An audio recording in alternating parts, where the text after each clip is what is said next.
Yes. Music? Oh, not music. All right, hang on. I can fix it for you. There you go. There we go.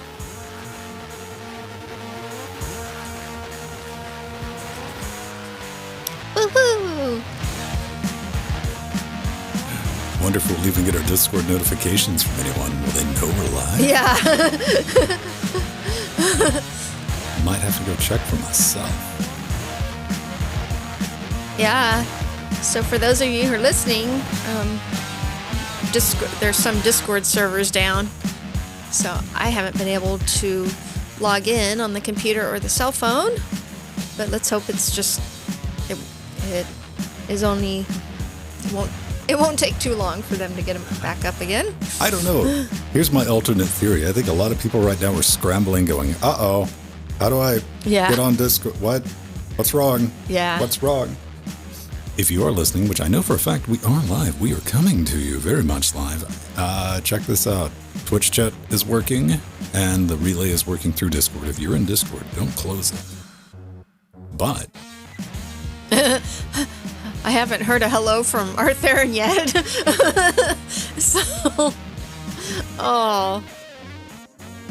So maybe it's not just the US that is down.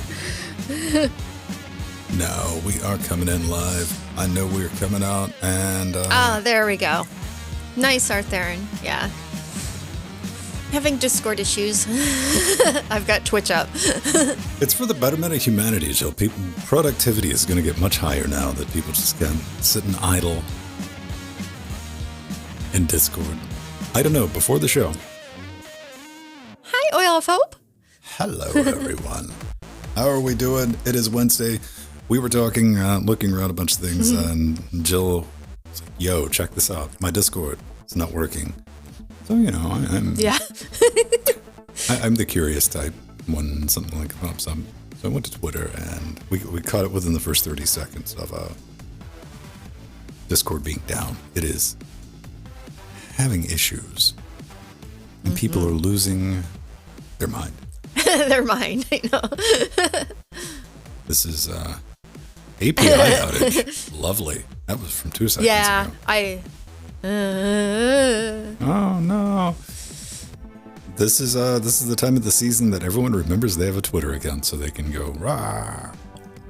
Oh yeah, Arthur, and thank you for pinging me and Ven. We read just a little bit. I haven't read the whole article yet. Oh, there wasn't an article. It's just a mention that we talked about it with a link. Oh, okay. The spotlight. There's spotlight. Because it did link to another article, but I didn't check it. They're like, hey, somebody talked about us. Haven't read it yet. I had to go back and find out, like, what was this project about? Now we got the voice connected and live. So, okay, apparently Discord's working in Australia. Oh, okay. It's Foxy. When did Foxy pop in? It's a couple of years ago. No. I mean, in our voice chat for today's LWW. Was he in the because sometimes he's been coming into the pre-show. Where am I at? I'm still getting things lined up. So we got about 9 minutes before we go live. We are going to be talking about mobile Linux today. That is absolutely the topic. Wasn't intentional, but you know, by the end of the week, you're looking at everything like, well, we have one story that's not about mobile Linux. Yeah. I will be right back. And I will check Discord again on my phone. All right. Second time. That's going to bug some people, man. Discord also has a status page for this kind of things. What do you say, O wise Discord of the Lake? What wisdom do you have for us? Let's have a look.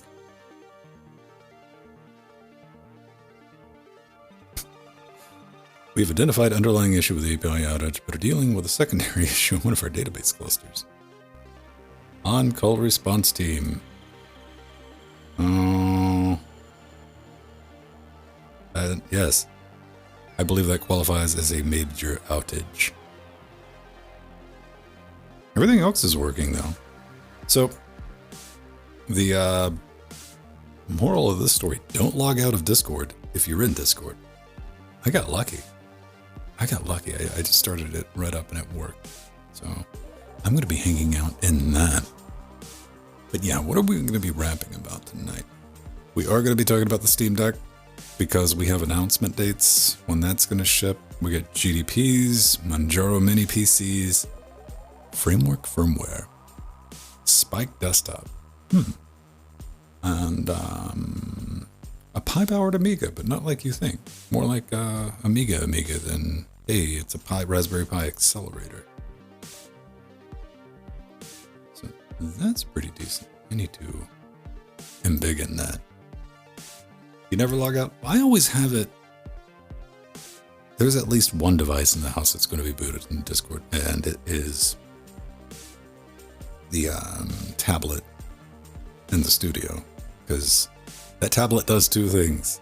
It displays Discord and it displays the RGB controls and lighting for everything in the studio. That's all it does. That's it.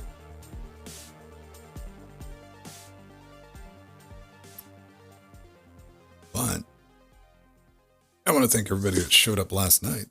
We got our practice time in. If you haven't been on the server since last night, I have pulled that one dumb map that after 5 minutes, with me legitimately trying hard as I could, I only got the correct jump on the map once. So yes, I agree with everyone else, except for Jill. Jill thought it was a fantastic map. Everyone else said it was a bad map. So we pulled that one off, and I added a warm-up map. So the first map is now a warm-up map. If you haven't played that, I set a time on it, so it shouldn't be too bad. And I did find an entire track series that's nothing but like educational maps. But it's no fun. It's no fun. Except for one of them. One of them teaches you all the blocks, and it's evil is the best way to describe that. Which I'm not necessarily against, but I don't want people rage quitting. So I've decided not to include that as well. But yeah, what about the Steam Deck? Coming out on the 25th. And this month's almost over. Like, that is less than 30 days. Or 30 days from now. Personally, I didn't order one because I'm not going to do anything with it, and I'll probably get one after. They're just super generally available. I'll pick one up, and I'm not going to get in line. I'm not going to take anybody's deck from them. But the baseline one, the little baby deck, $400. We're going to be talking about this in the show. I think the important thing about the Steam Deck launch, it's a huge win for Linux, but I think it's a bigger win in general for technology enthusiasts, simply because we need a win after 2 years of basically not being able to buy anything. You know, like the only people with just cash to burn, or people in dire straits, absolute must have to buy something, were able to buy anything in the last 2 years. Everyone else sitting around, you have casual PC builders. I'm not buying anything, man. Stuff's too expensive. Maybe a hard drive, but outside of that,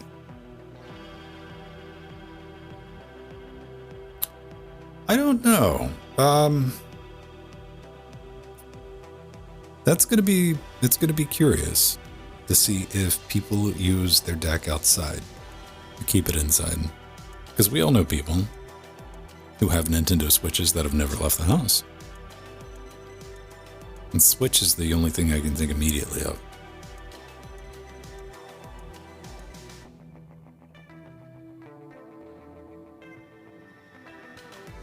Would have been fun with the deck.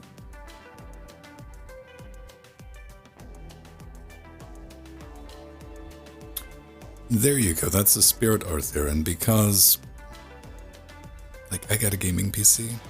Like, yes, I'd play some games on it, but I'm more interested in, oh, look, portable hardware. Let's see if we can almost kind of not break it. And that's what I'll be doing with the Steam Deck. Cracking that critter open. And I talked about it last week on Lex Gamecast. They even put on the not approved list, what was it, Arizona Sunshine. Somebody at Valve tried to play some VR on the deck. I'm like, no.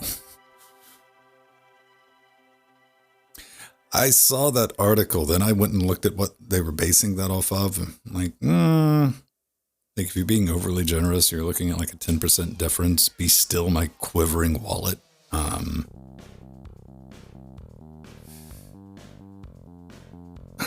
We'll see. Oh, the new NVIDIA card came out today, didn't it? Yeah, it did. The, what is it? 3050? The NVIDIA 3050 came out today. I saw Gamer's Nexus. It's got a bumping around through the video. Apparently it's almost as fast. Almost as fast. It's about 10 to 15% slower than my 2066 gig from 2 years ago, but it's only $30 more than I paid for it 2 years ago. The only thing you can say about the 3050 is it's a better love story than the 6500, isn't it? That's really about it. I didn't even look at the specs or anything. I don't know if it has UNCUT. Like maybe it's faster than the 1660? I would hope. I don't even know what the memory... How much memory does the 3050 have? Alright, you see, that's a silly question. It's a good question, but it's a silly question in itself because even I'm smart enough with the 2060. Like, I didn't expect this thing to do any type of ray tracing. Even to this day, I don't bother with ray tracing stuff. The DLSS, now that's the business. Alright, it's got 8 gigs. It's got 8 gigs. Alright. It's got that advantage. I'd have to look at the computer. I'm not going to buy one. But, like, okay, here we go. See, this is what I got to do with my brainmates. I have to create this hypothetical situation. Under what situation would I buy a 3050? Let's have a think about that. The only way I would buy a 3050 would be an absolute stopgap emergency measure. Say, my 2060 died on a Monday, and I had to have something in this box by Wednesday. That's it. That would be the one scenario.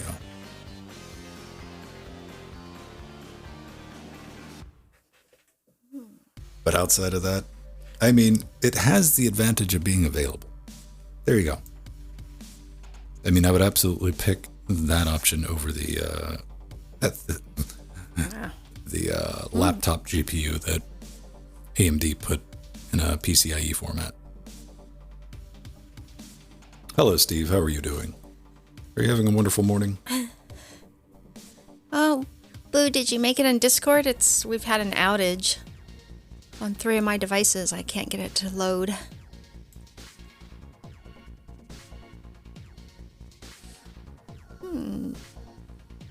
Looks like Steve never leaves Discord. It's always open. Yeah, he keeps it on. I usually do too, but because I had turned off my phone to give it a break. Give it a break? Was it complaining, Jill? No, I just do that occasionally. Just turn it off, on again. Android's gotten a lot better over the years. I remember my first Android device. It needed to be rebooted when it didn't automatically just nope and reboot itself, but it took forever to start back up. I mean, minutes. Yeah, minutes. I know. And now it's really fast. Oh yeah, like my Galaxy S6, that tablet, like I don't think twice about it. If it gets a little bit squirrely, I go, just it takes maybe 20 seconds to come back up. Oh no, Arthurian, what happened? Apparently the API outage has API'd. Oh, okay. Now he's got hit. No, I can't send messages in Discord at all. Okay. Can I send messages in Discord? Aha. Derp. Very good. Burp. All right, so it was just like a little hiccup. Oh. It's one of the. Don't worry, maybe Twitch will go down and everyone will have to create an IRC account.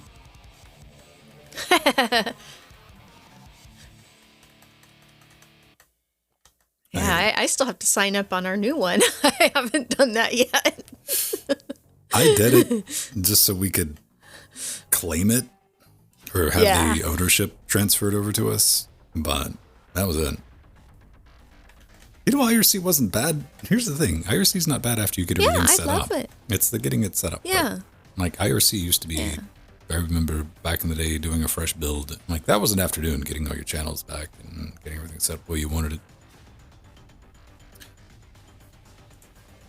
So we got that. Let me go grab something to drink and we'll get underway. Okay, sounds good.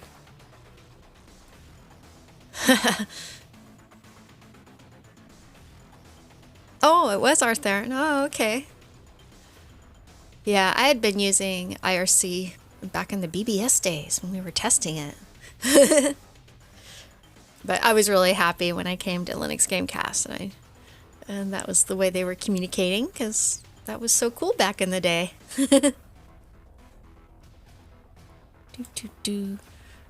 So now, since my Discord is down, I'm going to use the pop-out for our chat on Twitch.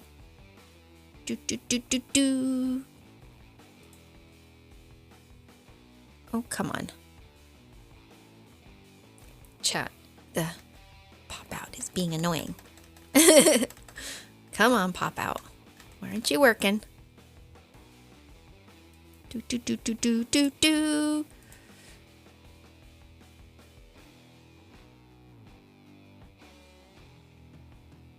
Okay.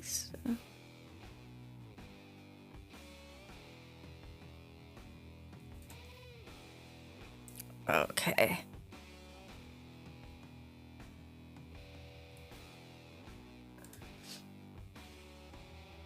Yes, Steve has been. Yeah, he got into it. He started really enjoying IRC. I remember how nervous you were, honey, when we moved to Discord. Yeah, Gamatron. It took a while to load. Yeah. Mine on my desktop, I was going to update it, and it's just continuing loop, and then it gave me the update not found, API error. And I tried it on my phones, and it wouldn't launch. They're just having an outage. Hopefully it won't be too long. I remember that one time it was like half the day. I was like, that was pretty amazing. It was like 12 hours or something like that. It was a bad one. It was quite a while ago.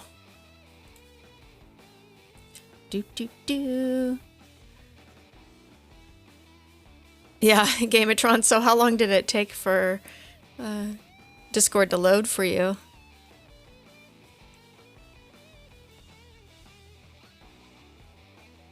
Several hours. Yeah, it seems to be random. Wow. But a minute and a half. It seems to be kind of rolling, because apparently it started at Jill's house. But it's intermittent, which is the best kind of outage, because it forces you to constantly just, not that you have any intention of typing anything or reading anything, you just want to see if it's working. Like, come on. Yeah. It's just annoyance. It's just like, come on, I gotta test it.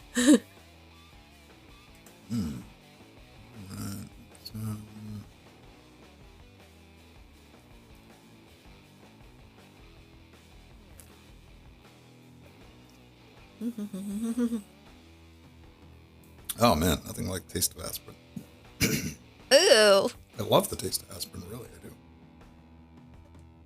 I just don't like it when it gets down my trachea. I can't breathe aspirin, despite my best efforts. Because I chew up aspirin. Because I like the taste. Ah. Something on the disc. Yeah, Advil. I have to get I get the really tiny, they have the tiny liquid gels now. I get those because I have a very narrow throat, and trying to swallow a regular Advil, it always just hangs in my throat and burns for an hour. I hate it. Come on, man. That's why you just gotta like grind them up and snort them. Do a line of Advil. Everything will be okay after that. Yeah. Right. But I don't mind the flavor of aspirin, actually. It's not bad. Oh, I Especially absolutely. the chewable ones. They're all chewable, Jill. Yeah, they are, actually. It's Tylenol that's sometimes not chewed. Those things are as hard as a rock. But I can't have Tylenol. I'm very allergic to Tylenol. The only thing I don't take is leave. Oh, yeah. And that is just, my body processes that as like some type of methamphetamine. Like, I don't want to take painkillers and be wired. Everything's chewable once, right? Or, if it's not and you power your way through it, that'll be the last thing you chew. Problem solved. Either way. I think we're good. We can go ahead and bounce into this and Okay. get underway. But yeah, 100%. If they made aspirin flavored like lozenges, just to like, if I had that taste, I'm that broken of an individual, kids. Huh. I never minded it either. And in fact, they have the ones that you can just put on your tongue and it dissolves. Aspirin popsicles. I just drew them up. I popped it. But I mean, I eat aspirin all day long, so it's like one of those things. It might not be that I genuinely like aspirin. I've just tricked myself into thinking they're wonderful. All right, let's get on the right thing. Okay. I got all these new songs for Trackmania and no way to separate them. I need to send in a issue thing with Alsa Player, and I'm sure the one person that maintains Alsa Player these days is like, really, what are you doing using Alsa Player? Like, it supports Jack. Oh, yeah. It does.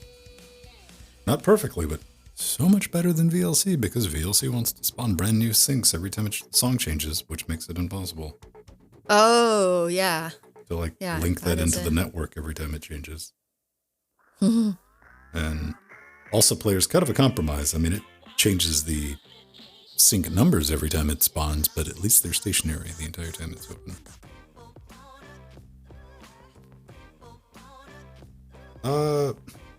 Again, I'm trying to... Come on. LGC outro, so we're close. There it is. All right. I found it. What about Audacious? I don't know. It's impolite to answer a question with a question, but it just did. What we can do about it.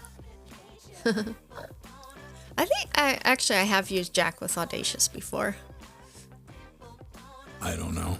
but I don't know if the sync changes from track to track. I don't think I've ever tried that with the playlist function with Jack.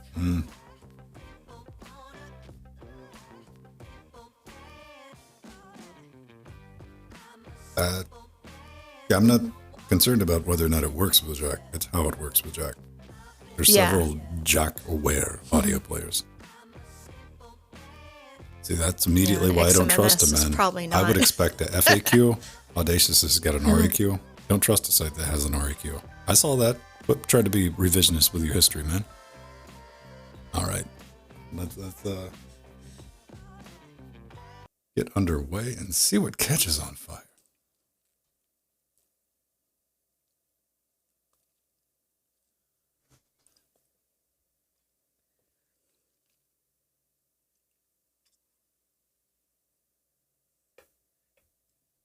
Good. Are you still muted? There we go. Sorry. All right. Allergy attack.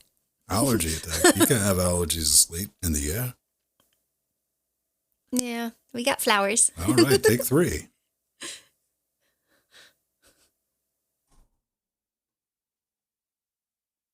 Hey everyone, welcome back to Linux Weekly, daily Wednesdays where we sit back, relax, take that midweek break, talk about some of the fun things we got going on in the world of Linux, open source, anything else that kind of catches our eye. Hello. I'm Ben, that's Jill, and everyone watching us live on Twitch, but not typing in Discord. Well, occasionally typing in Discord this afternoon because Yeah. right before the show, as is tradition, if Yep. a service we kind of lean into, rely on a little bit, goes down, it will. And Discord is having some API issues, but you can still type in Twitch or in Discord. If you're in Discord, you seem to be good for the most part.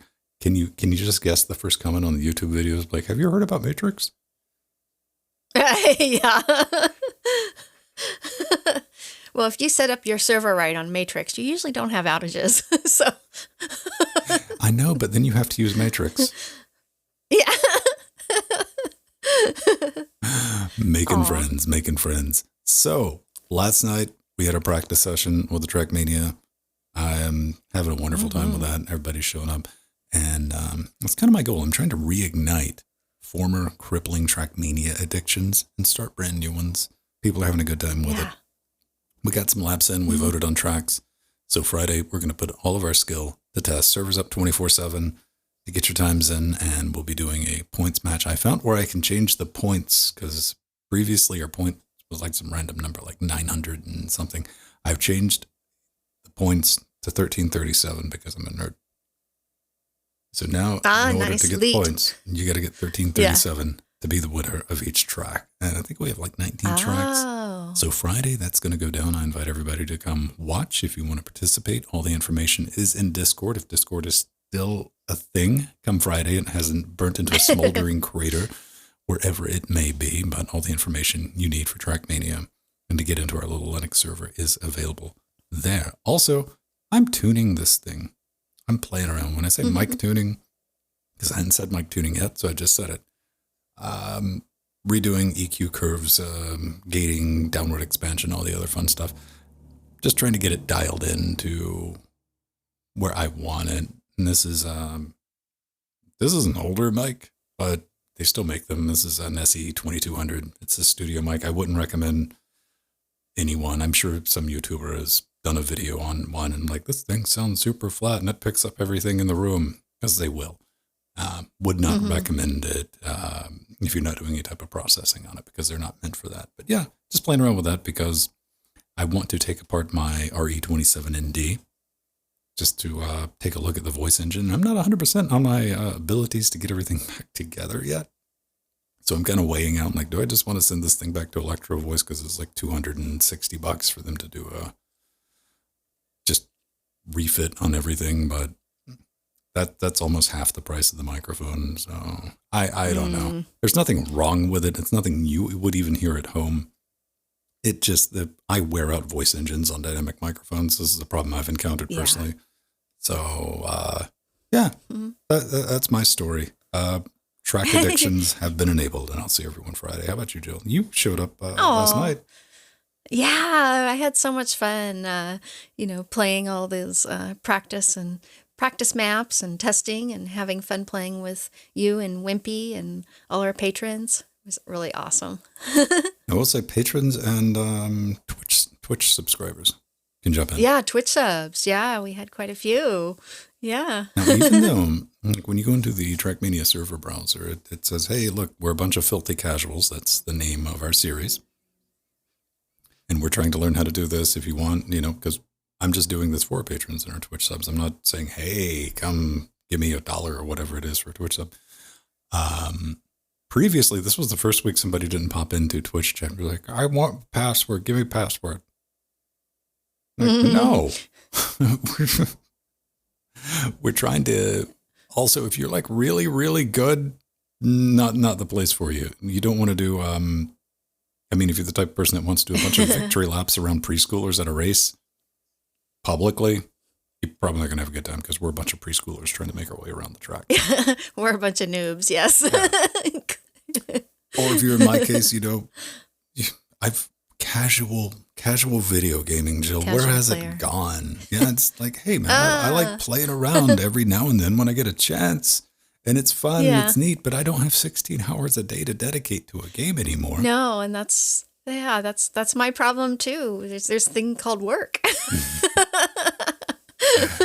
That's right. So this isn't a gaming show. We're not going to worry about it. I'm just kidding. Steam Deck's launching February 25th. I had to throw this in. Woohoo! I saw a couple people like Arthur, and then I saw this all over Twitter. this morning. And if you don't know about the Steam Deck, even if you don't care about gaming, it is a portable AMD powered with hot Navi GPU, well, APU, however, whatever they want to call it. But the big news is it's going to be released on the February of the 25th launch day. Users who have already reserved Steam Decks will receive invitations. You're going to get an email saying, hey, you got 72 hours to order your deck. Then that invitation is going to go to somebody else. And after that, after they're done with that, the batches will start being rolled out, weekly. Like, hey, here's your chance to get it. Here's your chance to get it. Here's your chance to get it.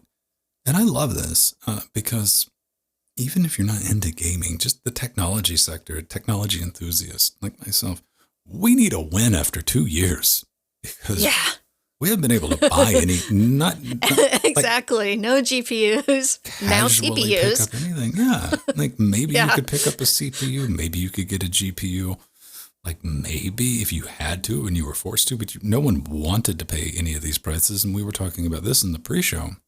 Like NVIDIA released their 3050, and I was trying to come up with a situation like, why would I ever buy one of those? I'm like, maybe if my 2060 exploded and I had to have something in the box the next day. But yeah, Steam Deck, and they're not terribly expensive. I mean, they're pricey, but nowhere near what like the Aya Neo and the other portable. I mean, $399 for the base model, $649 for the big chunky one. I'm down with it. I'm not going to order one until after the initial thing is over because I'm not going to spend a lot of time gaming on it. I'm going to be the person that tears it apart and sees all the other stuff I can do with it. I got a gaming machine, a little portable tinker box. Absolutely. Aw, well, I'm supposed to be one of the first people to get one, so I got my reservation in the first few hours, so that was wonderful. So I can't wait to get my hands on a Steam Deck. And another thing I want to use it for is actually to play around with it, to do some podcasting and broadcasting on it. And it's got the power to do it, so I should be able to just hook up my USB mic, and mic to it. So why not? Maybe. I don't know if I'm that brave. I mean, that's something I'm going to try. And that is perfectly sane. We were talking on Linux Gamecast Weekly last Saturday, going through, because they're starting to do initial batches of DEX certified games. And somebody at Valve had plugged in a copy of Arizona Sunshine. And that jumped out to me because that's a VR only game, which means somebody was trying to, can we get this to play some VR? No. It was not a good time. It wasn't a good time. But still, so many ideas, so many things to play with. It seemed like, and I'm very excited about it. And just thought we would bring that up. But this is unintentionally turned into the portable Linux hardware show this week, Jill. Absolutely. So this is so awesome. So Martin Winpress has been very hard at work for several months getting Ubuntu Mate 21.10 working on the GPD Pocket 3 computer. And it's a wonderful, cute little mini 8-inch laptop that you can game on. And he's actually gotten Mate to work on several of the GPD Pockets. And this is the third revision. And he got it working really beautifully. And you can now download the ISO from the Ubuntu Mate official website, which is awesome. But he had to do a lot of tweaks to Ubuntu Mate 21.10 to get it to work with a lot of the specific functions for the GPD Pocket 3, including enabling frame buffer support and automatic screen rotation, which also includes rotation of the touchscreen and stylus via a new accelerometer support. And it enables audio support via the HD Audio Legacy driver. And he enabled scroll wheel emulation while holding down the middle trackpad button. And actually, one of my favorite features, if I ever get to buy one, I do have them on my wish list on eBay, is he got Ubuntu Mate 21.10 enabling fractional scaling by default and doubling the size of the console TTY font resolution. So that's really good for me with vision problems. And it's kind of one of the reasons why I haven't bought this little computer, because the screen is a little tiny for me with being half blind. So how big is the screen on this critter anyway? Yeah, it is. I had that in the notes. What happened? You did? What happened? Yes. What happened? What happened? I don't know. 8-inch. 8-inch. Okay. 8 I knew I was going to say 7.5, but it's 8-inch. That is a bit small. But yeah, as small as I can go on the screen's about 10 inches. And I'm like, that. And then if I have to do anything with touch, it becomes very comical with my hands. Yeah. Trying to smash into it. Now, not everything's perfect on it. Martin points out that there's no support for the fingerprint reader that's built into this. So you're going to have to use your toes. Mm-hmm. And suspend. Suspend does work, though, which is nice. Okay, yeah. Something like that you don't want to constantly cut on and cut off and that bit. But tear-free rendering by default. Nice touch, because that's not the first thing you want to see. See, that's also thrown back to the Steam Deck, where the software part of it's going to be interesting because it's going to be doing everything on Wayland. Yeah. The GDPs, this is just amazing work. Yeah. Yeah. They've always been They're a really little beautiful. too pricey, though. But I understand why they're pricey and for the market they are, because, they're small batch boutique things I can look at and lust after. But I'm like, I can't spend that kind of money on it because I'm play with it for 10 minutes and put it aside. Maybe, maybe if I could develop a collection of things, I could justify it, but I don't collect things. I give them away. I went up for my collection. Actually, I have the GPD, the first version, in my wish list, and I've almost bought one. I found one at a reasonable price. It was like $250, and I'm like, I almost got it. Yeah, I could just. They're worth way more than $200. I'll first to say that, but $200 if somebody's like $200, I'm like, yeah, fine, I'll buy one. Same way with the Steam Deck. I was like, $200, sure, but then it turned around and like I don't know.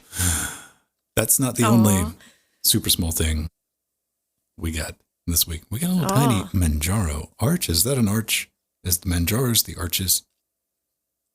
Yeah, so there is a new AMD Ryzen 7 3750H processor with Vega 10 graphics, Linux-based mini PC you can pre-order right now.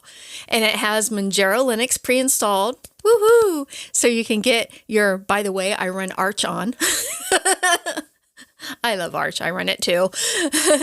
And it's actually the Desk Mini UM700 is a very powerful mini PC and starts at a great introductory sell price at $469 for 8 gigs of RAM and 256 gigabyte M.2 SSD.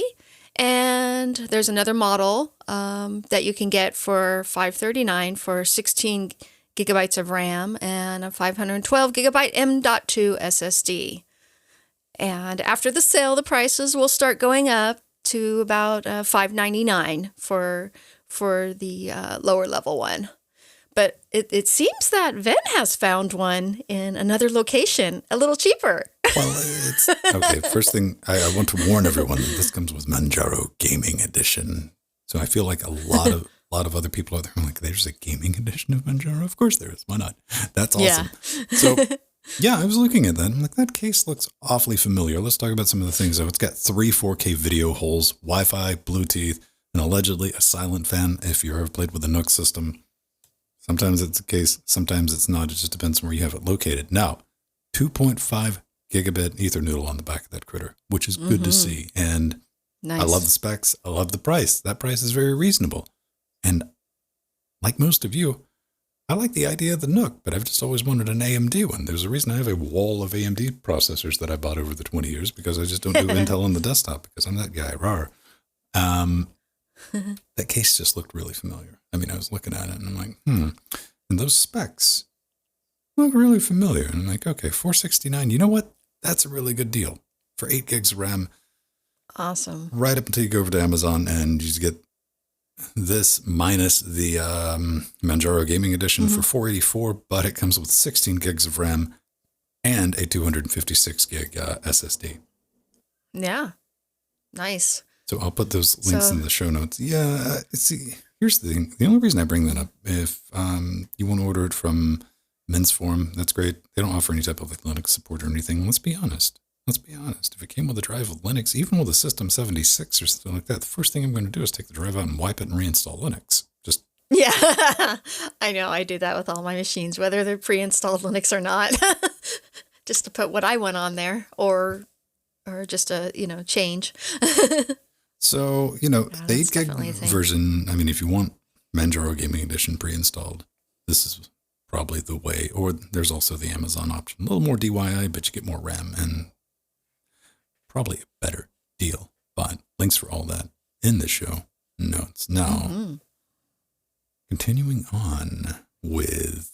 Yeah, the framework. Portability. I want one of these. Yeah. This is something I legitimately lust after. I don't like laptops, but man, this is so cool. Yeah. So Framework has published their open source embedded controller firmware for the Framework modular laptop, which is available to download now on their GitHub page. This is awesome.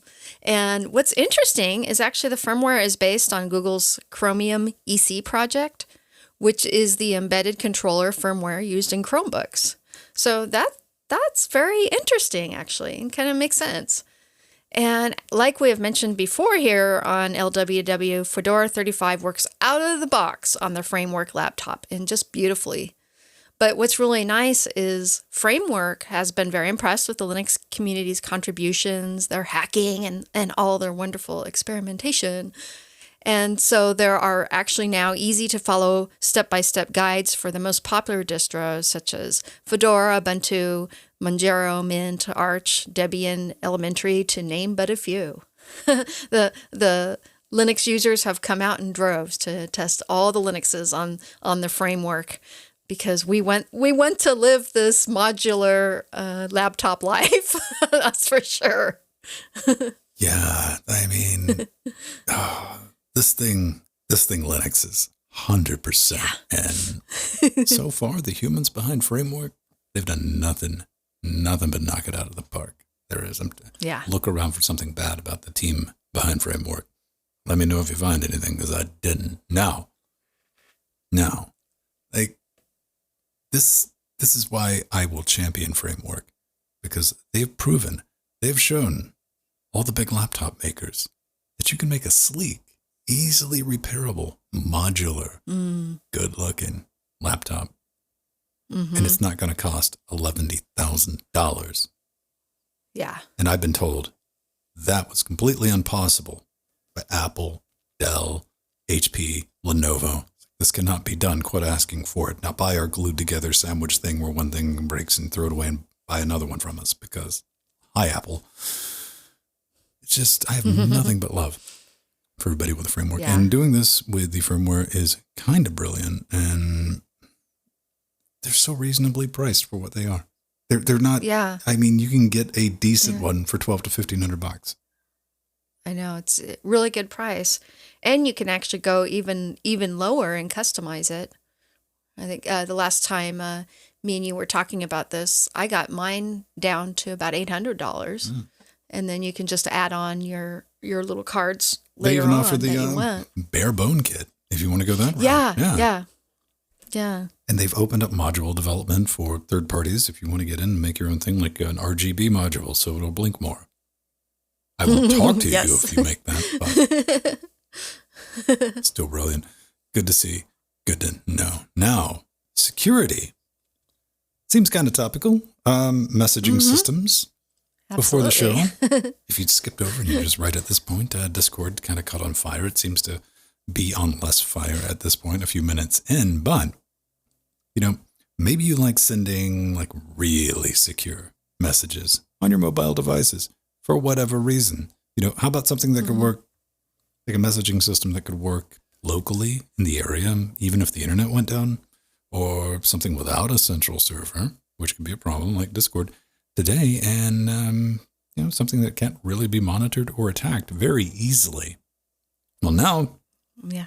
now you can do all that from the comfort of your desktop because Briar Desktop is now available for Linux. It comes in Debian packages, which is nice. But for you crazy hackers out there that want to run Java jar, they got a .jar. There it is. Yeah. Java jar. It requires a Java runtime environment 17. Java jar. There it is. I will just admit and be guilty or not guilty. I just assume anything I type online at any point, somebody can read.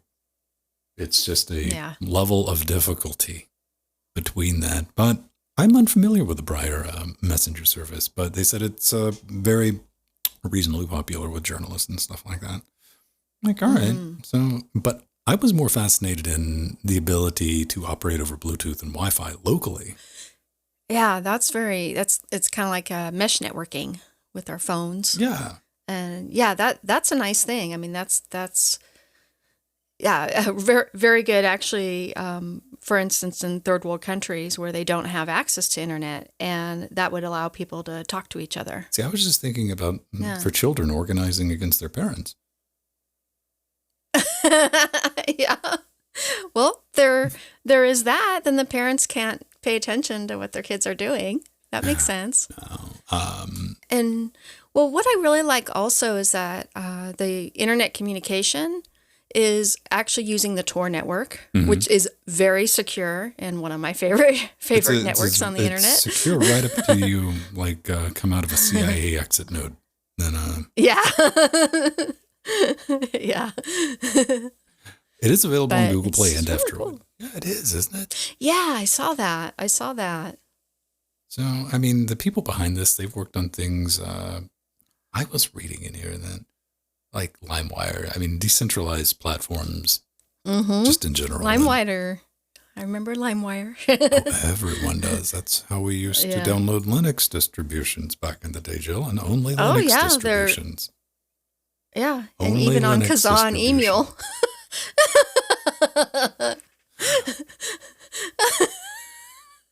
It was a different time. Yeah.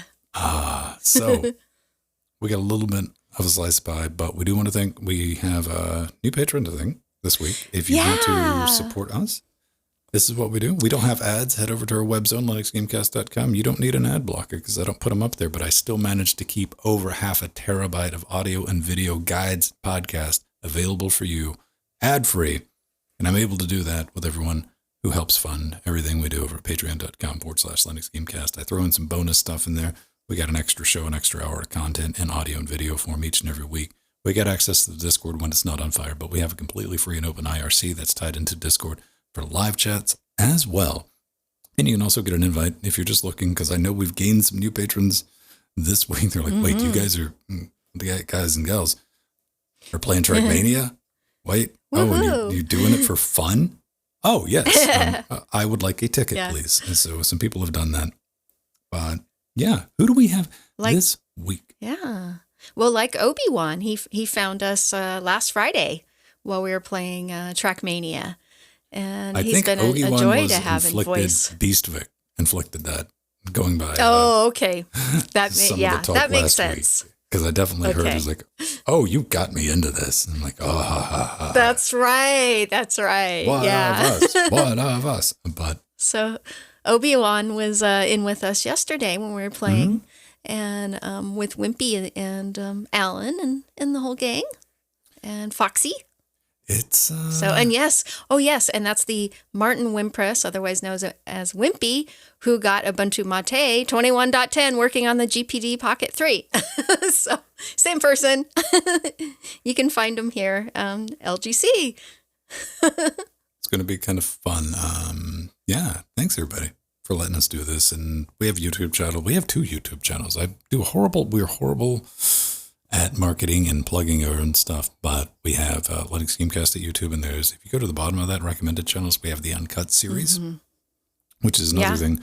For patrons, you get the live and Uncut series a week early, but I put those out for free because I'm not a huge fan of like big paywalls, but there's other things I will put out for patrons is like usually a couple of days early look at things, but not in the sense of, I want to make that very clear. Like, here, you can see the finished product first. It was like, yo, check this for some typos and grammatical errors and like stuff for me. Did I miss anything? So kind of help participate in some feedback. It is brilliant. Yeah. Thank you all for that. Keep being awesome. We're on all the podcast things as well. Are we? Yeah, just about. We were reading over some of that. We went down that rabbit hole because somebody was like, I left a review for you on a podcast thing. Like, oh no, how many podcast things? Yeah, on Amazon. Yeah, that was cool. We're on Amazon Books, which is fun. Yeah. We get enough downloads from Amazon to where we have an Amazon person that contacts me. It's like, hey, how can we work with you? My name is... I just ignore them. Yeah, cool. We do this for fun. I run this as just like, hey, come on. We talk about what we want and then we peace out. And I want to keep it like that. I like the energy of that. And that's how we're going to keep rolling as long as we possibly can. So that is brilliant. Thank you, everyone. Oh, go to our web zone. There's a support button that's got stuff under it that works now when you're on mobile. Jill's got like wish list. Pedro's got one. Jordan's got one. I got one for the studio. There's PayPal. We got a store. See, look, I told you I'm horrible at this. Yeah. That's it. We have our merch store. You can buy LWW t-shirts and swag and Linux Gamecast swag. Thank you, Gametron. Patreon makes things possible, like doing the live and uncut, because that's like just the audio for that is usually 200 megabytes. They handle the hosting for that for us. So yeah, it's so nice. Reward for value. Good deals. We've been with Patreon since early days, like year 2, whatever, because I knew a guy who knew the guy, like, was working with Patreon in his apartment room. Yeah. Like, he's like, no, this dude's a really guy. He's trying to like get all this stuff set up, and they've had some stumbles like any company, but they've held very true to their core. So I gotta say good on that. Are we done? Yes. Shuck and jive. Oh, look at this pie. It's reverse pie? No, man. We've got cherry on bottom and crust on top, and then we have cherry on top and crust on bottom, and we have 3.14 going forward and 4.13 backwards. That contains so much sugar it has scrambled a person's brain to where they tried to spell pie with numbers. Yes, it sure did. Mirror universe pie, my husband says. That's perfect, Steve. Oh, no. Well, one thing I love is hipsters, and hipsters come in all forms and flavors, up to and including electronic hipsters. And man, they love Amigas. Can't get enough of them. You say something bad about an Amiga, they'll cut you. You got to watch out. So I'm going to talk about the Pi Amiga. It's a thing. It's been a thing for a little while, but this is a workbench replacement for the Pi 400. Jill's got one of those, that little keyboard deal. And I was like, oh, that's kind of brilliant if you make one of these just for that, because, it kind of works in the same spirit. It is definitely bring your own ROM, but the sound and joysticks work, all that fun stuff. And this guide will walk you through it to get it up and running with a quickness so you, too, can experience the bad old days of computing. Yeah. Then all the hardware snobs can give you, a hard time because it's not a real Amiga. You should go pay some astronomical price online and get a real Amiga. But look on the bright side. You can at least take your Raspberry Pi 400, boot it back into Linux, and do something useful with it, unlike a real Amiga hardware. Yeah. Aww. Well, you can have fun playing classic games on Workbench desktop, or relive the golden days of animating with Lightwave. I used to do that on the Amiga back in the day.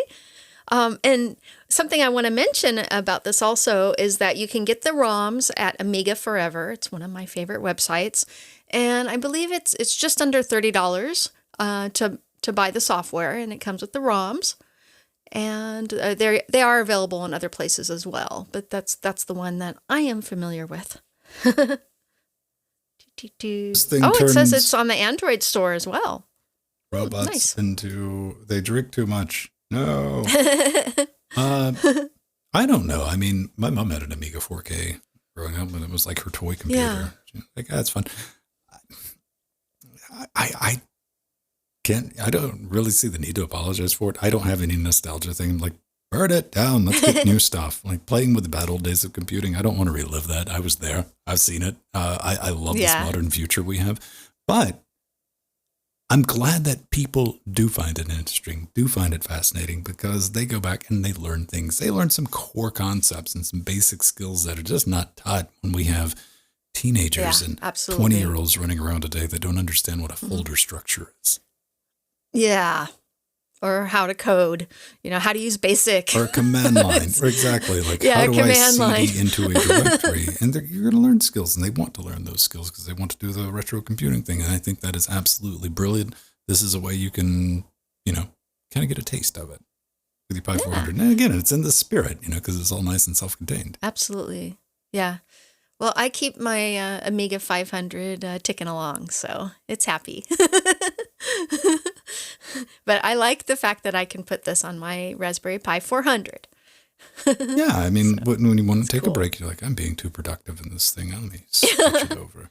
Beep, boop, beep, well, not to boop. mention it's so much faster. I mean, it's so much faster.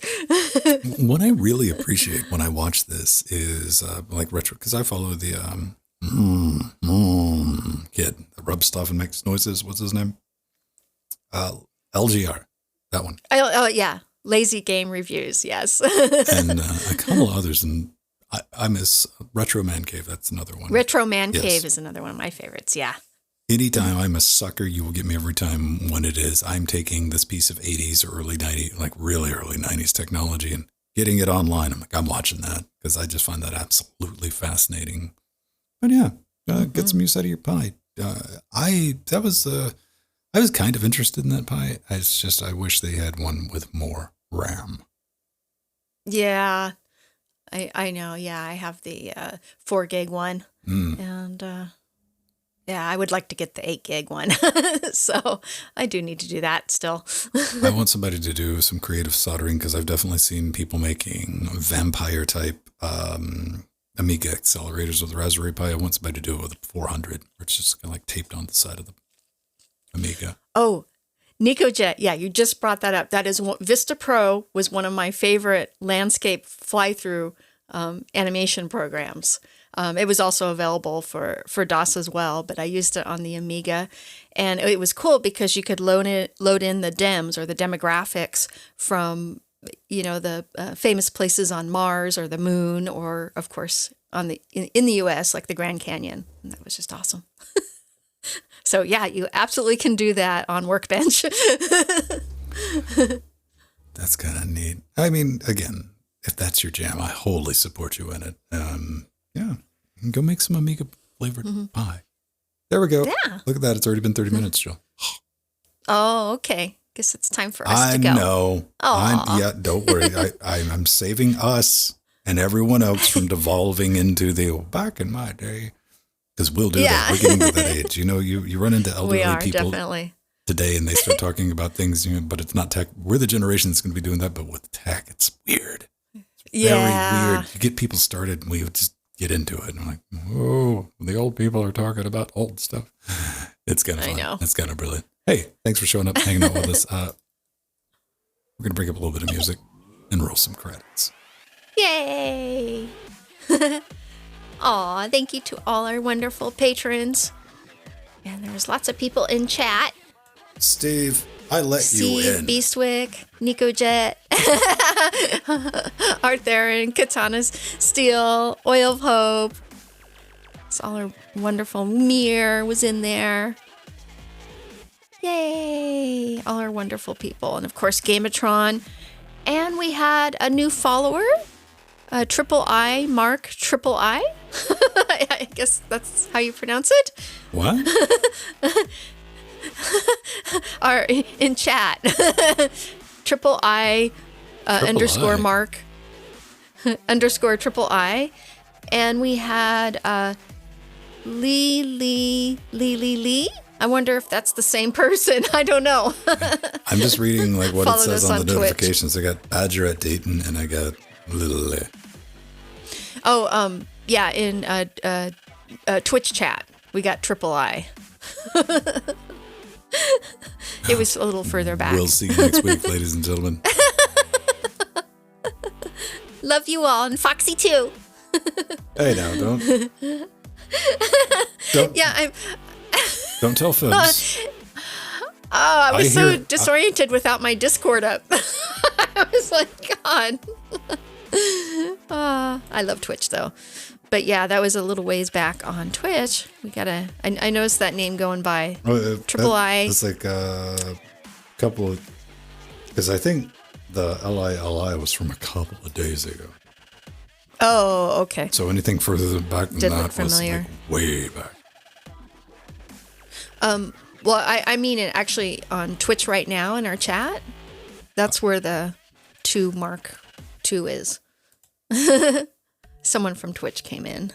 Oh, yeah, they didn't subscribe or anything. Yeah, and I thought that the Lulu was the same person, and I guess it isn't. No, no, they didn't follow. That is. But maybe they will. I don't. Triple I, Mark, Triple I, subscribe. Or follow us. See, this is the look that I have.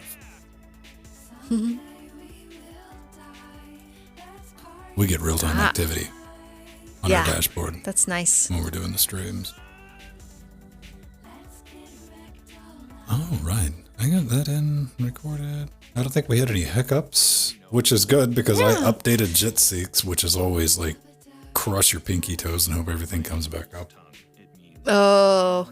Let me rephrase that. Snapshot, then update JitSeeks. God.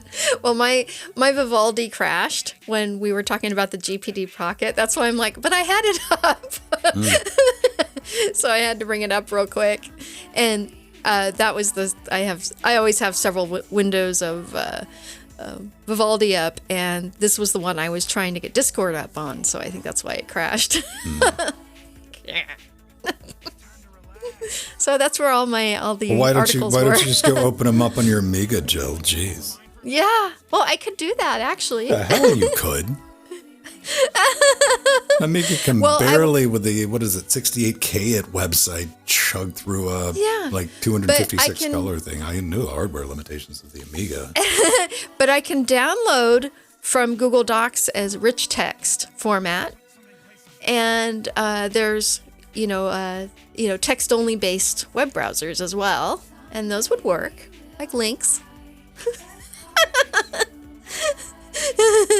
Well, Amiga has or I can GUI even browsers. download plain text. In fact, that's one of the things I do with my retro computers. Why do you hate yourself this much, Jill? I try and do show notes on them. Why? And Why? Actually, I'm successful. More importantly, how do you have this much free time? It doesn't take much time. I don't. The entire time you're telling me this, I'm thinking, how many times could I have opened this on every Android device sitting around the house? I'm like, yeah. Again, I appreciate the hobby. I can respect it, as long as you don't ever come back at me with, but it's better somehow. I'm like, we know it's not. Let's not lie to ourselves. It's fun to do. You enjoy doing it, and that's what I support. Absolutely.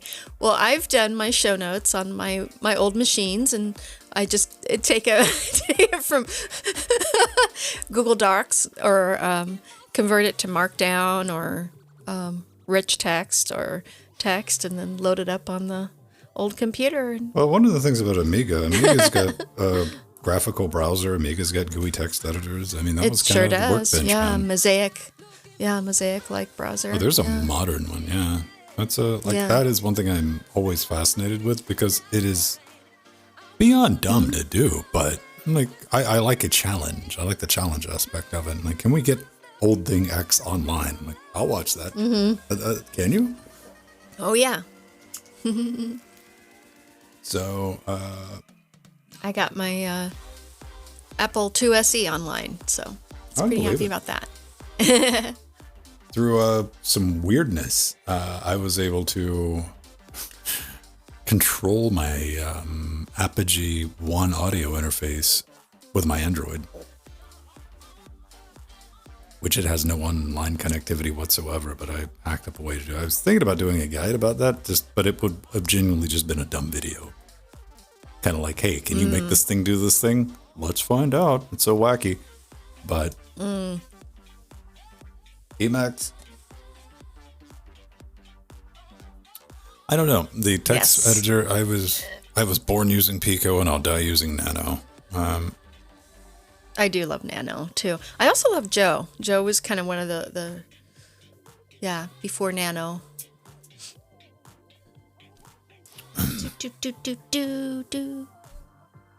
I don't know. Man. Vim. See, here's the problem. I if still I'm like in Vim and Vi. I still use Vi. I'm in Vim. I'm trying to do something outside of my pay grade. And That's what I use to edit all my configs when I'm in TTY. I just use Vim. I use Nano. Yeah, and I go to Nano too. I kind of use them all, so just to keep up to date on all of them. Yeah. HJKL. Yeah, it's nice. And I will, like, on the desktop, I use Get It. Get It supports syntax highlighting, and ever since it started doing that, I'm like, I'm in X anyway, man. I don't care. And it's nice because you can even, when you're in Python and whatnot, it has a real-time terminal built right into it. You just turn on the little plugin. So I've done some Python scripts and I didn't know there was Gedit. it's a plugin. Yeah, it's a plugin. I don't think I have any. Yeah, but it's known included, plugins. and you just turn it, turn it Are on. you thinking about Kate? Yeah, Steve Husband.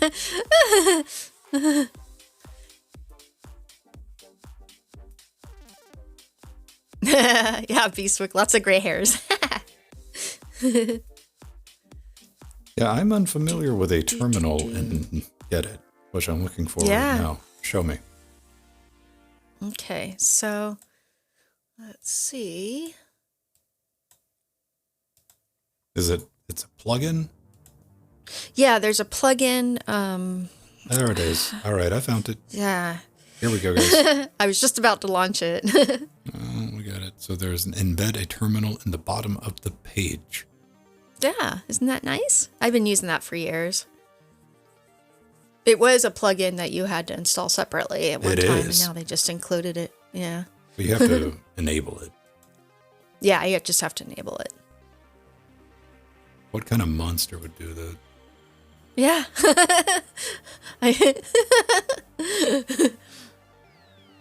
There it is. Yeah. There it is. Do I have anything enabled? I got the spell check. Oh, let me disable the spell checker. Steve Husband, the horse. He got his about a Barbie horse. A Barbie horse? What's that about? See, he says I have to go see a lady about a horse. True story. So it has to be the Barbie horse, I'm sure. Or Ken's horse. I don't know, man. Steve could be into... There could be a whole different side to Steve you don't know about. Yeah. It's probably for the best. So let's see. What happened in the 30 minutes where we were not paying attention to the world? Discord did a final load. Yay. Amazon Influencer Program. Shill your wares. No. Indigo did a thing. Does Humble have a new bundle? Oh, Humble has a VFX bundle that... The paddle box. What? Now that I'm looking at it, I went back on Discord and looked at the Mark Triple I. I think that was a bot. Because right above it is another user from Twitch, Diego 6300X, doing the buy followers and viewers on ... I get it. Yeah. Yeah, they paid you Darn off. it. You're plugging them now, huh? Yeah.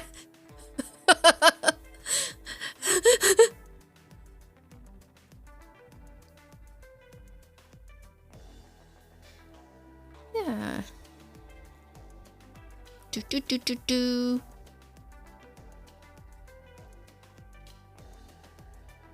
Speaking of Python, I might go digging around in some Python.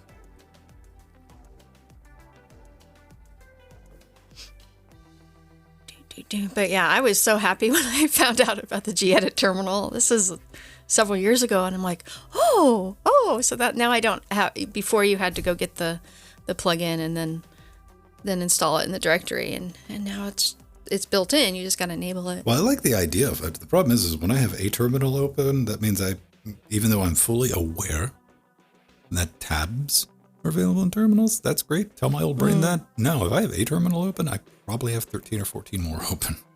Yeah. No organization to them whatsoever. To find anything, it takes me half a minute of alt-tabbing around.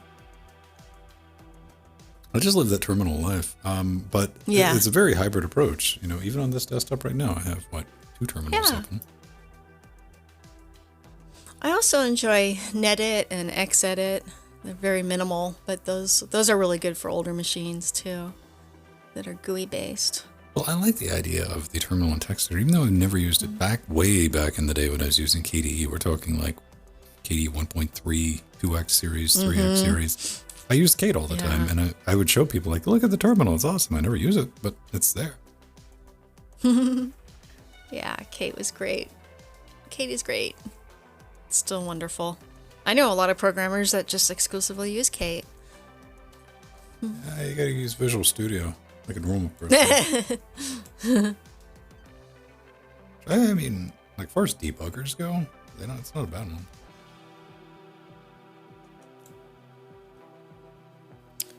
Yeah, but there's so many good IDEs out there. But I still prefer using, a text editor as an IDE, as long as it has syntax, code, highlighting, and, I'm good. Yeah, I'm never trying to do anything fancy enough to justify it. And if I am, I've done something horribly wrong and I don't want to admit it to anyone. Yeah, I've used Atom. Atom quite a bit. That's a... The next thing that's I'm going to be Electron-based. setting up is, that's doable. That's going to be the next thing I'm looking at setting up for our Trackmania server, is moving to PyPlanet. Which nice. I'm not looking... I'm not against the idea. I want to say I'm not looking forward to it. It's just going to a whole new thing of nonsense to get everything converted over for. It's more recent. It's less outdated.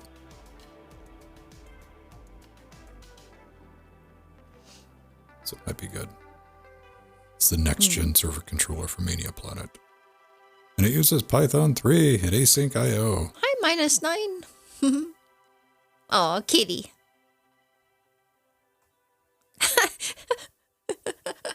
On my return video, I keep trying to scroll Discord.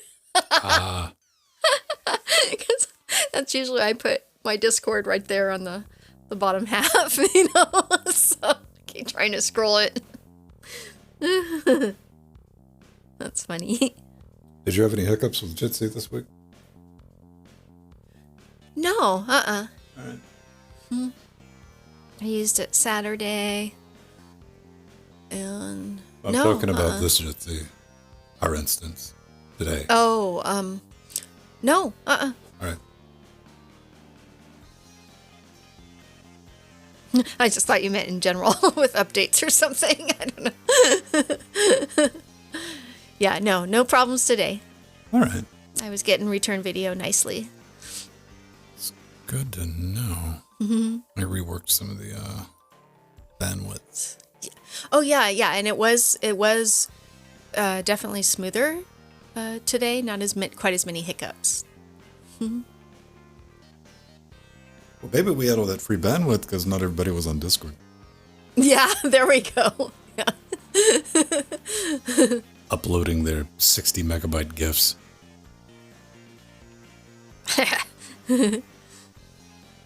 Which is hilarious. I'll say, I will remember till the day I die, watching a discussion on Reddit. This has been several years back, of someone going, yeah, the animated GIFs are really awesome. They're neat. If there's only a way to add sound to them so we didn't have to use text. Yeah, that was, you remember? God, I was talking about that back in the early 90s because I used one of the very first animation programs that used the animated GIF protocol. It was Autodesk Animator, and it used FLI and FLC, which was basically an animated GIF. And people were working on some programs to put music with them, like low quality MIDIs, and never really quite got that, Yeah. What But I was watching in knew that someone Reddit was comment working on thread, it. Jill, were people trying to recreate video. Oh, okay. They're like, if we I could see. only have a moving picture with sound. I'm like, Oh, I wonder okay. if only that technology existed somehow, and there was a way to add sound to the video. Oh, okay. It was hilarious reading that. They finally figured it out. Like, we're just trying to recreate MP4. Like, yeah. Oh, okay. Not animated GIF with sound. But that was a thing. People were trying to do that to get that protocol, but they never put out anything official. But I know there was work on that. Well, that's a good thing. I mean, there's certain things that no one misses is the auto playing music when you go to someone's website. That was So terrifying. that was a good thing, yeah. This is my generation. This is why we're so adverse to auto playing videos with sound, because it's trauma that brings back not very good memories. Steve, I'll have you know that Talkies got rid of some of the golden ages of silent film's greatest stars. MySpace was bad about that. I mean, that was if your PC wasn't brought to its knees due to the sparkle graphics and GIFs people had all over their page. Aping with audio. Man, like Flash was bad enough. But auto-playing video, anything with audio that just starts up is just so bad form. Video is worse. And I remember that was all the hotness in the 90s, to play the little MIDI, when you load up the web page. You'd have the MIDIs, and you would have, like, in your status bar, you'd have, like, scrolling text that people would put in your loading bar. And I remember doing all this stuff, learning how to create frames and all the basic I did that on my website too. web stuff. But I way didn't back when. didn't have the music autoplay. I turned that function off, so you had to click a button if you wanted to hear the background music, the background MIDI, or the ActiveX control. Under construction. Yeah. It was under construction. But hey, like basic HTML stuff got a lot of people into, that's a great gateway drug back in the day. And I assume that's kind of gone now. People typically don't have their own websites because they're options, like. Yeah. You think back. Social networking. Yeah, when we were younger, like there was no social network thing, but there were sites that would give you free hosting, like 3 megabytes of storage. Yeah. And I used Prodigy for my first website back in the day. There was GeoCities, 93. Angel Fire, and a couple other places. Yeah. Google App Engine. Yeah. Yeah. Katana. Flash was the thing for animation back in the day. Yeah, I mean, sure was. fortunately. I mean, come on, Newgrounds. That's all it was. The good old bad days. Yeah. When we had slow internet. Dial up. We had internet that you could cut off willingly. Remember that? Yeah. When you weren't always online. Or you could with just make a something? phone call. Phone calls are interesting these days. Yeah. I Pause your internet. or just being offline. That's something I do enjoy a little bit, is because I do not keep a mobile device at hand when I'm driving. I will put it in the boot.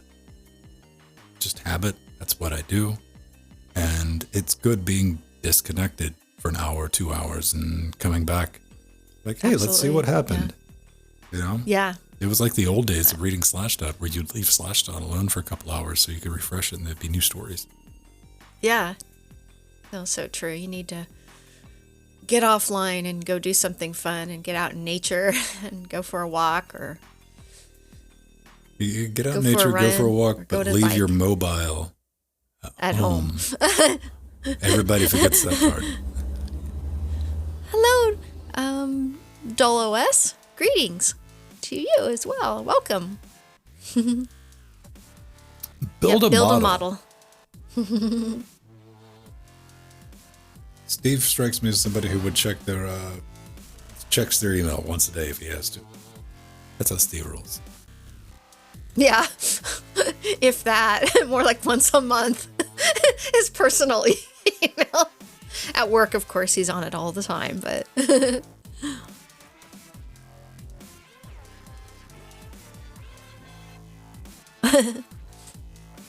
Empty. How many arches do you have to run? Gotta run. I gotta look into that Arch Gaming Edition. I didn't know that was a thing until today. Oh, yeah. That is so silly.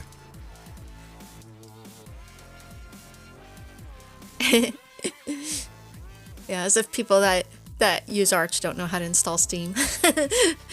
But it does, it Most new Linux, that's about the easiest way to spot a new Linux user. Like, I run Arch. You're Yeah. new. I understand. Okay.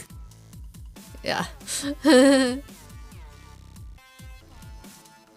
Arthur, do you run Arch? Where's this mythical Arch Gaming Edition thing at? Because Google didn't point me, were they just using words? No, there is one. There's actually another gaming distro based off of Arch. And I'm forgetting the name of it.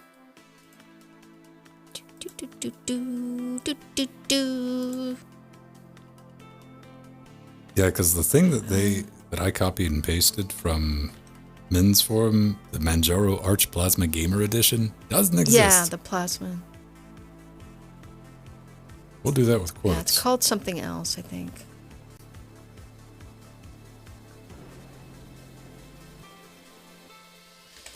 Yeah, the only place the Manjaro OS Plasma Gamer Edition exists is on their website.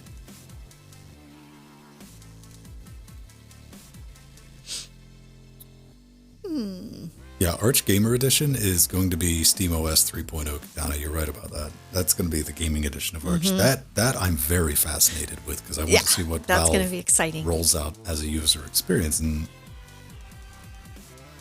it's going to be Wayland powered. So you got all kind of interest. It's going to be exciting times, especially if Intel of all companies does it good and releases a reasonably priced GPU that everyone can get their hands on. Then I'm thinking of the Garuda Linux Gaming Edition. That was it. So they make a really nice gaming edition as well. That's plasma based. The last update 2019. Yeah, okay, so I'm not out of left field. The maybe I'll email them and ask them. I'm like, so where can I download? I have heard of it. But you might have heard of it, but the internet hasn't. So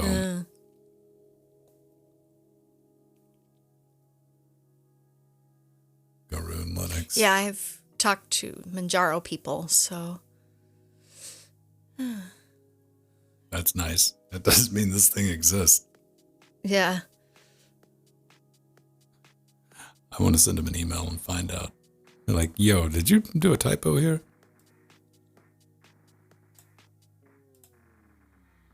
So what's the deal with Garuda? Oh, Garuda, it's it's the kind of distro Ven wouldn't like because by default it's beautiful neon colors, oranges and pinks and yellows against a black background. It's one of my favorite distros actually now. I've got it on my laptop back there. It's really beautiful. They did a really nice job with the theming and have their own custom version of Firefox that's more secure. Man, it looks like they're about 20 centimeters away from getting sued by Falcon Northwest with that logo. Yeah. But if you scroll, you'll see all the colors That's not horrifying. That's tasteful eye poison. Yeah. Well, I'm using the GNOME edition, And I've also used the Plasma Edition too, but they're not showing the interface there, the main GUI. It's a little much for some people, but for me, I love it. And you can change it. You can change your theme on it.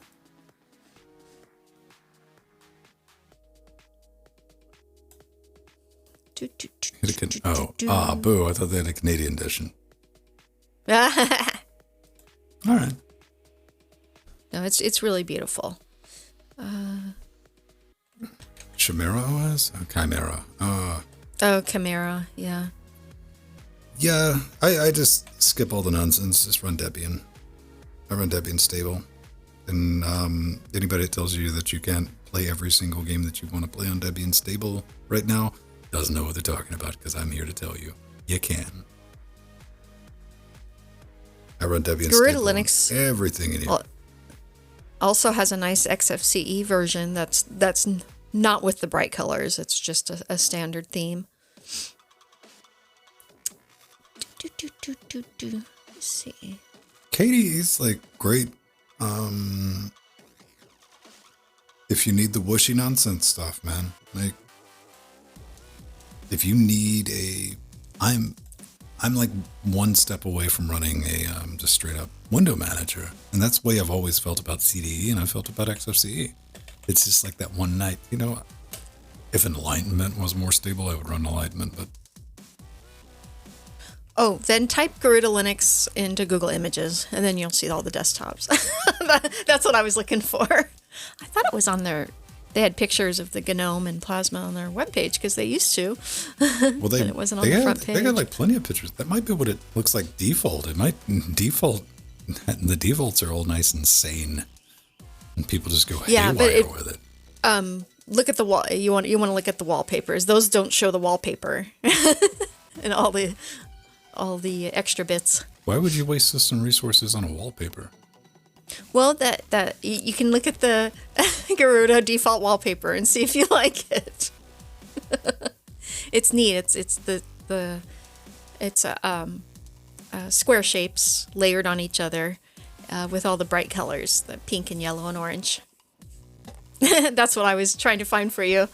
I can keep my eyes closed long enough to change a wallpaper. I can get somebody to come into the room and change the wallpaper for me. But I absolutely love the neon icons. They have their own custom icons, and they're really beautiful. That is one of the cool things. I mean, it's infinite customization and your ability to do that, which is just great, because I saw some people somebody wrote an article about it, and like, is Windows 11 ripping away users' freedom, because apparently there's some issue with not being able to organize their task bar or whatever it's called in Windows 11. Yeah. And there's like third-party programs to move it back over to the left, and like, why is that just not something you right-click and like go to float and drag it over and move it where you want? Dulio OS were bridged to Twitch and IRC. Mm-hmm. Well, you're on Twitch, but you're being bridged to Discord right now and IRC. Stick with XFC. Yeah, I've been using XFC for close to 20 years. So before that, I was using CDE. So yeah, I champion it as a minimalist desktop manager for people who I just need to open Windows. That's all I need. Yeah, Beastwick. I use lots of different window managers. Actually, I mostly use X window managers. Right now, I'm on Window Maker, and sometimes I use the Awesome Desktop, and sometimes XFCE, sometimes GNOME, sometimes KDE, depending on what I'm in the mood for. In fact, every Linux distro I install lots of window managers, because I go back and forth just depending on my mood, what I want. And I love Enlightenment too. i3M. I've used them all. Rat Poison. 416. That's what. Yeah, Window Maker. Yeah. Widowmaker's decent. I know people like playing around with tiling, window managers, and stuff like that. It's everything I put together these days are just straight up workstations. So, like, if I'm not here hammering on these things, I'm on mobile. I'm on a tablet. I'm not even on a laptop. Max render. I mean, that's what me and WinPress were talking about last night after we got done with the stream was OBS and Wayland, and there's still a lot of things that need to get hammered down. But, with Fedora, I'm going to be shipping Wayland by default and everybody else, and NVIDIA slowly just fighting it tooth and nail, coming around to having everything set up with Wayland compatibility. It's going to be interesting times. Yes. IRC, Discord. I don't know. I don't know how this thing works. It just works. Empty should know. He'll help set us up. All I know is when it's down, just at Jordan or Frojo. Yeah. Until it comes back up again. Yes. I was looking at bridging Twitch chat into Twitch chat and Discord chat into Trackmania chat in game. And I was like, I don't want that would be kind of. No, it wouldn't. Yeah. That'd be silly. I've been using the chat actually on Trackmania to talk to people. IRC under third. Yeah, I saw like the ease of use, like the IRC and the Discord like plugins were relatively simple to set up. I just don't see the use. No one said anything back? Yeah. I don't know. I don't see much. I think people are too busy racing. Yeah. Yeah, actually, Gamatron, he was the first person I chatted with in Trackmania. Because I hadn't used the track feature. We have that too. I use the track feature all the time. I go flying off of it. Yeah, it was Gamatron.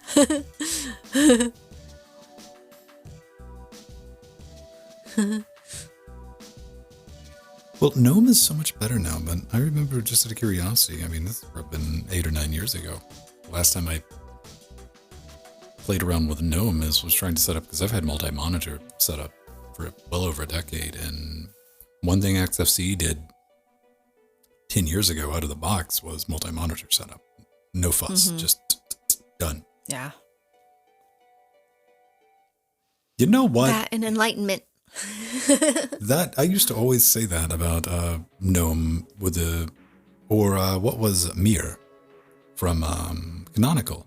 I'm like, I bet this works on a touch UI. I finally got to play with it on touch UI. I was like, this doesn't work on a touch UI either. But some people like it, which is like, right on. Use it. Knock yourself out. Like, it doesn't bother me in the slightest. Yeah, Beastwick, it really does. Actually, they've kind of enhanced it for that. Katana XFC absolutely does, and one of our favorite jokes is right up until you cut the power off or unplug that monitor, then your entire desktop has a connection fit, which is still a problem in 416.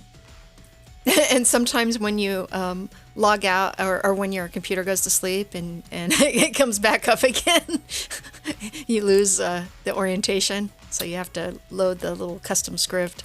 That happens occasionally. It's a bug. I don't trust hibernation or sleep mode. I'm pretty sure it functions perfectly fine. I just don't come from a time where that ever worked right. Oh. Yeah, it works really well on Ubuntu Mate. Speaking of wimpy. And it's not like the software. So I might try it just to be curious, but I do like a fresh start every time because I got a bunch of hardware in this box that we're streaming. Yeah, you sure do. 517. What stinkiness? I know if you have a USB audio interface and you're concerned about latency and you're running jack, I should say, go ahead and get that set up and use it because, wow, that was impressive. Yeah, 517 though did not fix my issues with portrait and landscape monitors mixed. That is still an issue. What was the problem? It's just that when it goes to sleep or you put your monitor in power save mode, one of the monitors always, one of my 3 monitors comes back with not the correct orientation. So I have to have it rotate. Yeah. Yeah, I don't ever put this box to sleep. The monitors are set to time out after like 30 minutes, and I've never. Yeah, this is actually on my computer in the other room that I use. This rig here I use for broadcasting. I don't put in sleep. I don't want to deal with that. Or power off. That's my current situation. I mean, I've never had a problem with them coming back up. But if you unplug one of those monitors, oh boy, get ready for the adventure. Because you will be back in NVIDIA settings or whatever equivalent. Yeah. Because they will just flip out every time. And all of your things that you have set up will be usually crammed on one monitor. It's kind of random which one it picks too. Yeah. Well, this is actually, you know what? This is specific to AMD GPUs where you don't have the option. You have to, I have configs and XRender. That was another issue I took with the, how many ports are on the AMD 65? The latest video card from AMD only had 2 display ports out for monitors. Yeah, that makes sense because it's usually HDMI, 2 displays, and sometimes even a DVI. It only supports 2 monitors out on a video card released in 2022. That's a useless video card to me. Oh, that's weird. Yeah, I've never. Yeah, my AMD ones all have. Actually, most of them have 4 or 5 monitors. At least support. 3, right? Yeah. Even your old ones like dual DVI and probably a VGA port or something, or an HDMI or a mini display port or something. Display port HDMI? Yeah. What does the 3050 have on it? Let's see.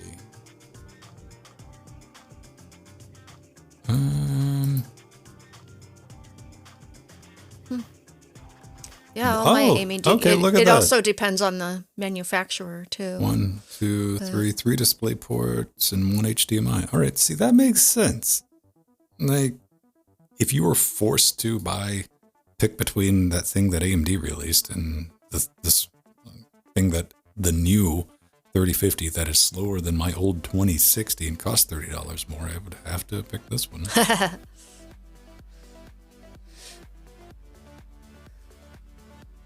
1074 HDMIs? Yeah, like my 2060 has 4 out. Well, 5 really, but it won't let you use the, because it has the VR port. Who remembers that? When Valve was like, hey, let's add a VR port.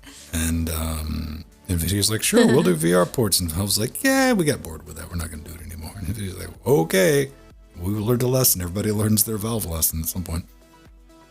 But I mean, it functions as a full-speed USB 3.1 display port, or just I use it to charge things with, or power, I should say. It powers one of these extra monitors, but that monitor is being fed by one of the capture cards, so it doesn't technically count as a display.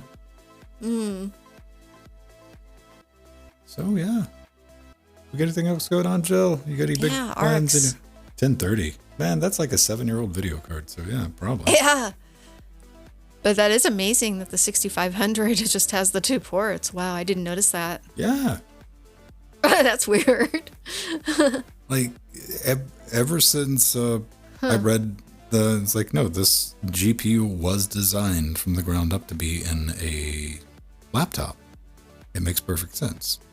Oh, okay. Well, that makes, of course, yes. That explains the PCIe limitations. That explains the lack of any AMF encoding ability, because that would be on the CPU.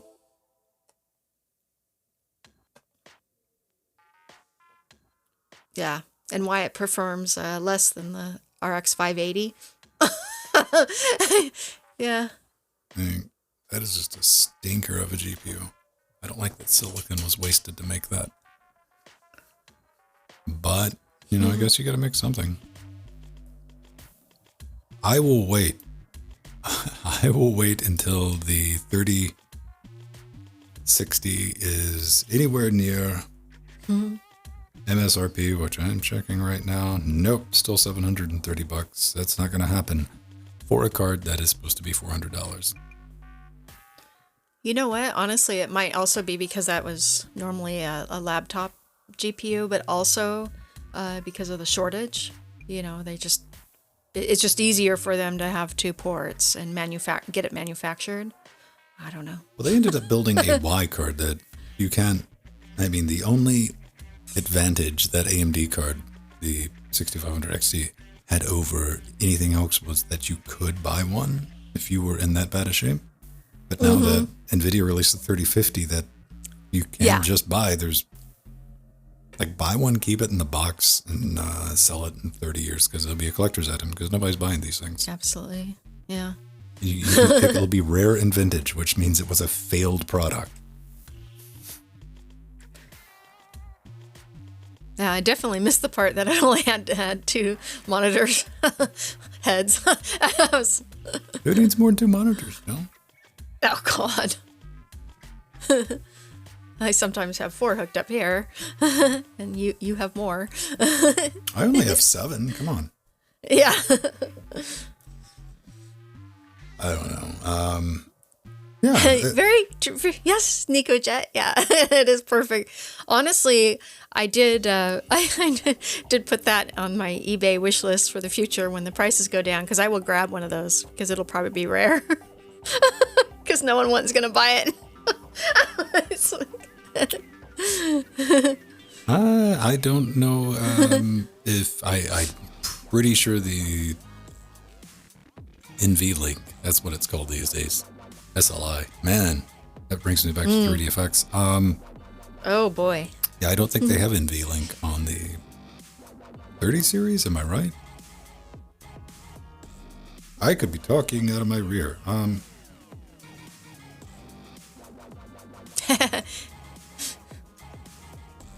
Do not see an NVLink connector on these things, according to that picture. Anyway, let's zoom in and out. Oh man, get wrecked, ours. Really? That's good. Yeah, and that's EV.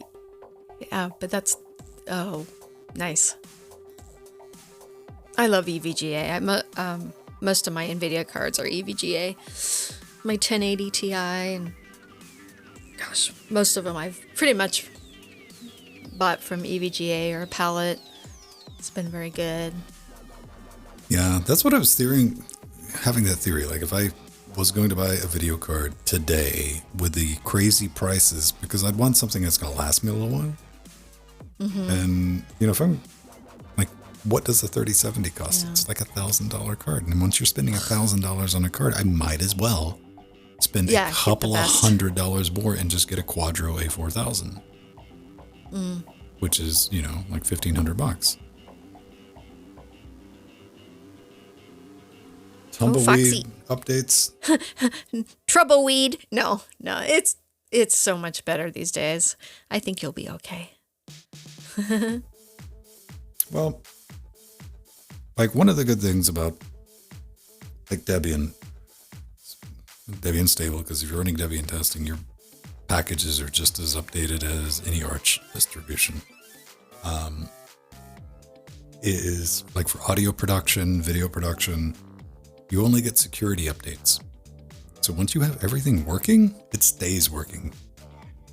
You can do an update and not go, uh-oh, is it going to boot like Captain Tumbleweed here?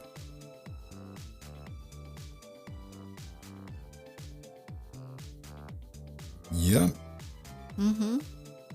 I strongly like for a day in, if you're familiar with Linux, like Debian, running tracking Debian testing is a great day in, day out, just, for desktop computing. Like you don't have to do anything mission critical. For everything else, there's, not CentOS anymore. What's it? Rocky Linux. Yeah. Rocky. Well, you see, that's another problem. Only being 8 gigs. Yeah. Beastwick, my favorite distro of all time is Debian, of course, because it runs on all my vintage computers as well, and it's just stable. I mean, even SID is pretty stable. It's still, work in progress, but it's still pretty stable.